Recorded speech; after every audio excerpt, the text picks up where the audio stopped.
How to fix fast charging not working on Android. In this video, I'll show you guys how you can easily fix if your fast charging is not working.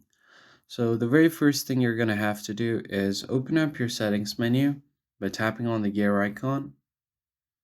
Once your settings is open, scroll down all the way until you find device care. So simply tap on device care. Here you'll be able to see your battery settings.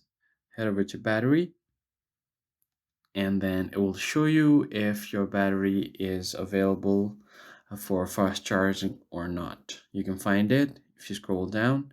You'll find it under battery information. Here you'll be able to see your charging status, battery level, and your battery capacity. So if you go back and then tap on the charging settings, here you'll find an option called fast charging. If this option has been turned off accidentally, you just want to go ahead and turn it back on. Before I turn it back on, let me just show you guys that it is not fast charging. So let me just plug in my charger. And right here, as you can see, this right here is not fast charging. So here on my notification panel, you can see it only says charging and not fast charging.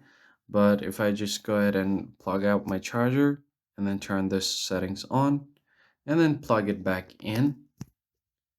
Here now, if I scroll down, it will show me that the charging, fast charging has turned on. So if I just go ahead and plug it in, it will show me the fast charging option right here. So that's pretty much it, guys. That's basically how you fix this problem. I hope this tutorial was helpful to you, and I'll see you on the next one.